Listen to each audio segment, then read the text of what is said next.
What is the best way for a player to help their team's offense?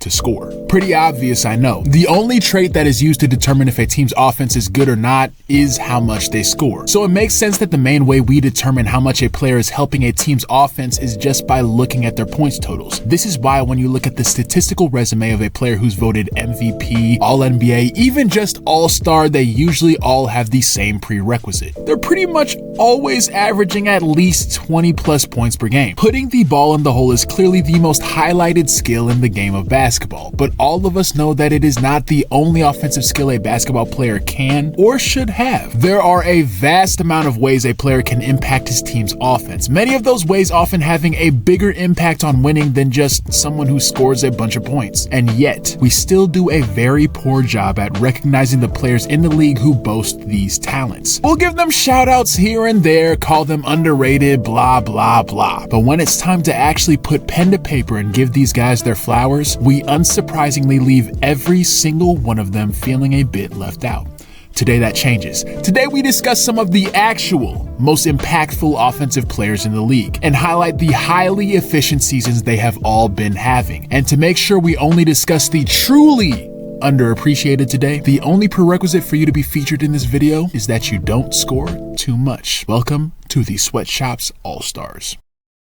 The Sweatshop All-Star Team is a pretty self-explanatory award. For this award, we wanted to rank the 10 most impactful, low-scoring offensive players of the 2024-25 season according to on-off offensive rating. To qualify for this award, a player must meet the All-Star Games played requirements, but can score no more than 15 points per game. By doing this, we are hoping to shine a little bit of light on some of the guys in the league that are imperative to their team's offensive success, maybe even more imperative than some All-Stars, but ultimately get less props than they deserve because their scoring stats are a bit lackluster. For this list, we are going to go over the top 10 in our data set, but as always, we would be remiss if we did not discuss our honorable mentions. Starting with number 13, Goga Bitadze, a solid all-around backup big that can do a little bit of everything. At number 12, we got Corey Kispert. Take one look at him and guess what he's good at. And finally, Harrison Barnes, one of the premier vets in the league and the prototypical rotational small forward, rounds out our honorable mentions. Now that we got that out of the way, on to the actual list. Starting with number 10, Ivica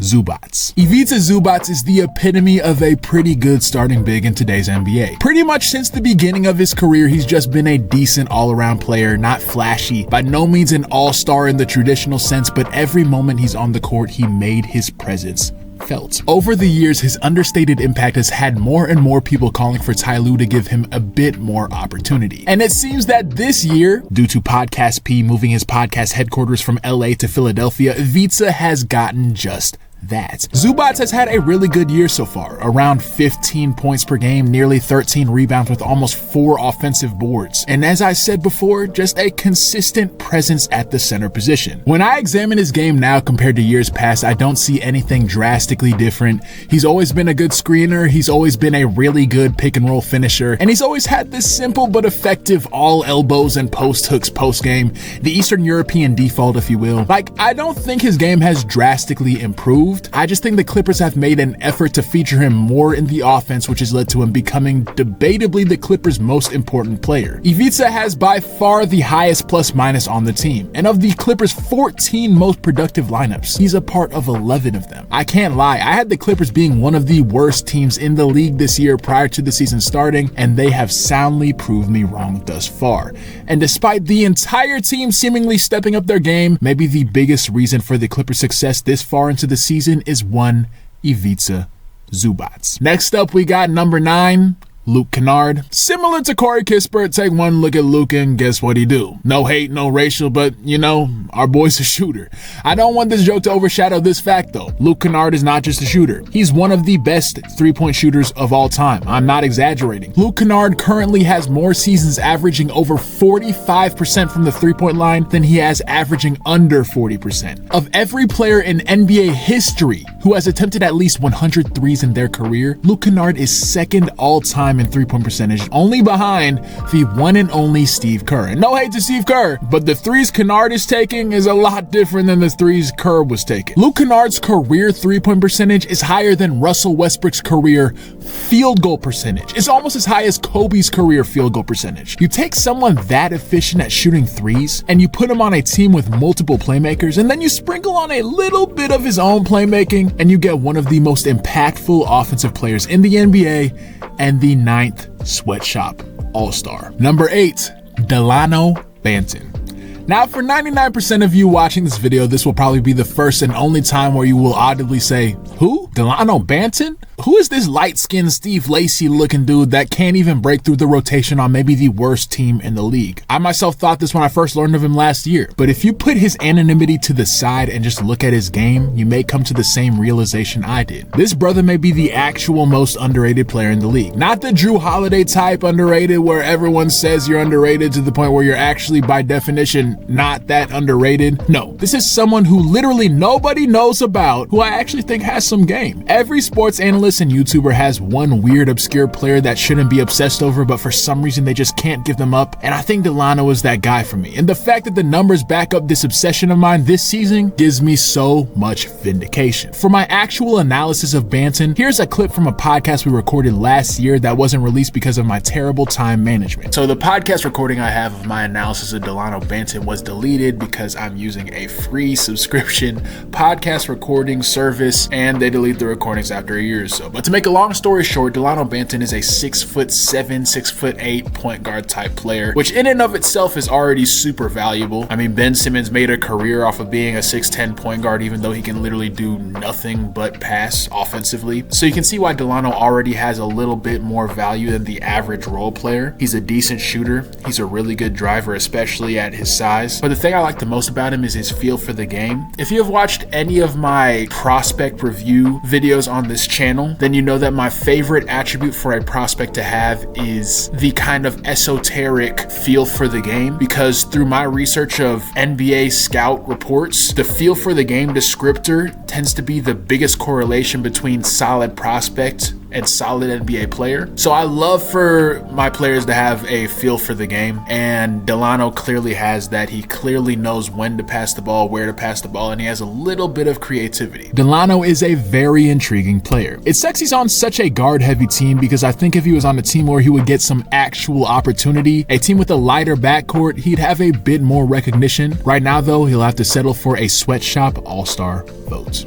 Number 7, one Tobias Harris. Oh, how the tables have turned. A few months ago, Tobias Harris was getting run out of town by the usually level-headed and kind Philadelphia fan base, following admittedly another putrid playoff performance from him. Not only does he get run out of town, he ends up going to the laughingstock of the league, the Detroit Pistons. And on top of that, Paul George takes over his role in the city of brotherly love. The Sixers were rejoicing Tobias' departure. They were slated to be true championship contenders, while Detroit was viewed as one of the frontrunners in the Capture the Flag sweepstakes. And now the Sixers are currently out of the play-in, while the Pistons are one game out of the 6th seed. It's just remarkable how quickly situations can flip in the NBA. As for the analysis of Tobias' game, I mean, it's your typical Tobias Harris. Floor spacer, can attack his man on the closeout and finish in the mid-range or in the paint, and can handle the ball a little bit. Similar to Harrison Barnes, just your typical offense-focused wing player, and at least in the regular season, a true star in his role. I think a large part of the Pistons' improvement this season has been surrounding Cade Cunningham with vets.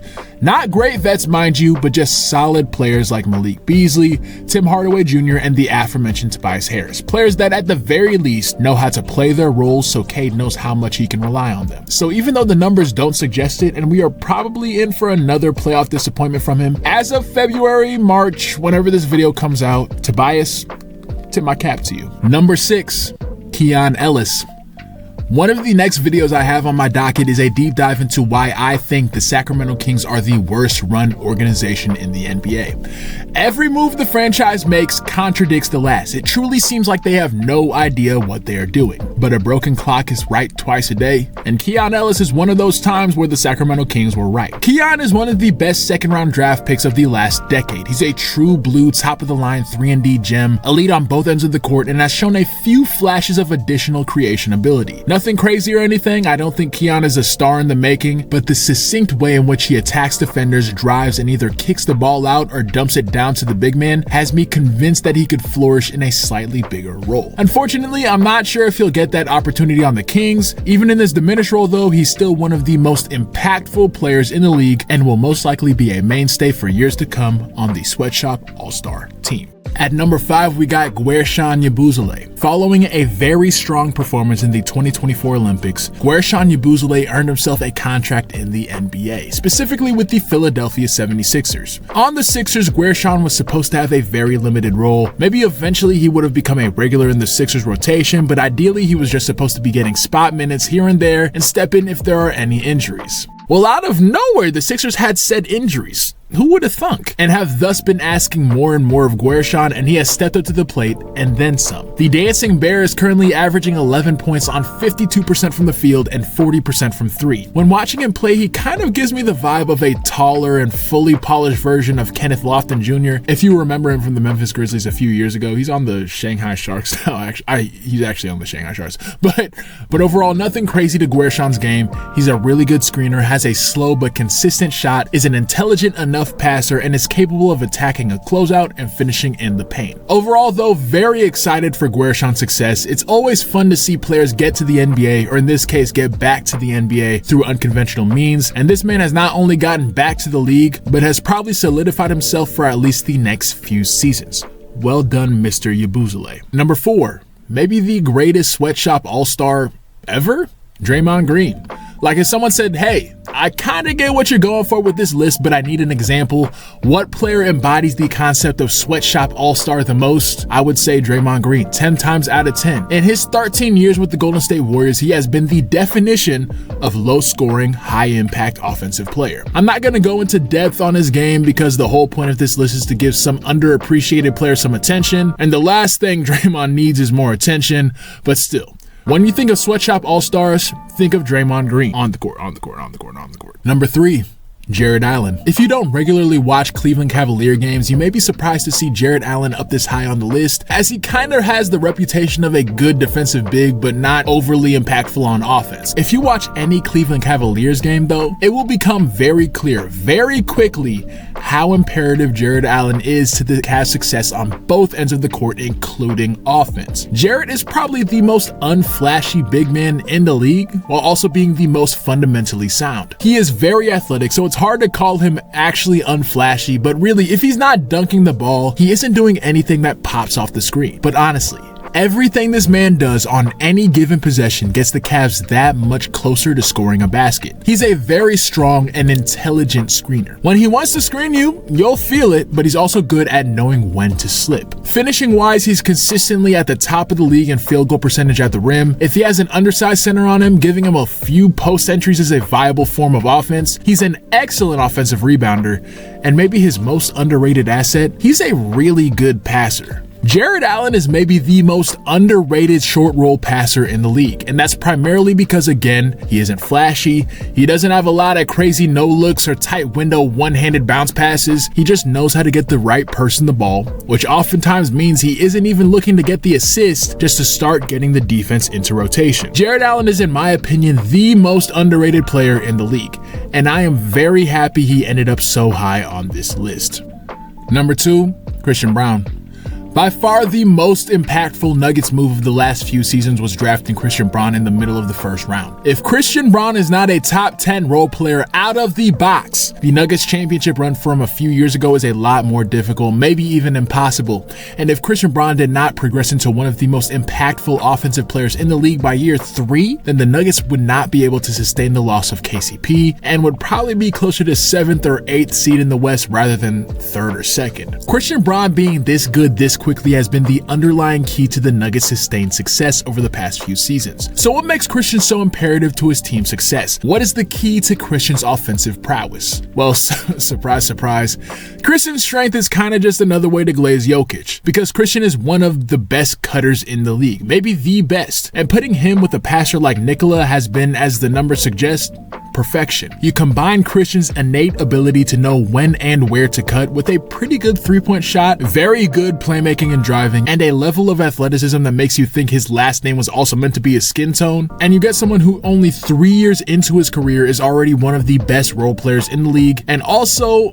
almost at the top of the Sweatshop All-Star list. Unfortunately, there is just one player higher than him, and he just happens to be the second most experienced player in the league. Number 1 on this list is one Christopher Paul, the man who has made a name for himself in the twilight of his career as the guy you go to teach your young team winning basketball, has successfully taught the premier young team in the league how to win basketball games. Chris Paul's superpower is kind of a derivative of his superpowers of the past. He's just the epitome of being the grown-up in the room, both on and off the court. On the court, this manifests in Chris getting the team into the right sets, swinging the ball around the perimeter, knowing when someone needs a touch, typical point guard stuff, just without the high usage and the highlights. Chris Paul is just a steady hand on a team that really needs it, and that's why he tops the Sweatshop All-Star list. With that, thank you ladies and gentlemen for watching the video all the way through. If you enjoy this content, go ahead and like and subscribe. We got a lot more cool stuff coming down the pipe and would love for you to be here to enjoy it. Comment down below what you think about the video, who you think is one of the most underrated offensive players in the league. Share the video with a friend, and as always, stay sweaty, ladies and gentlemen. Peace.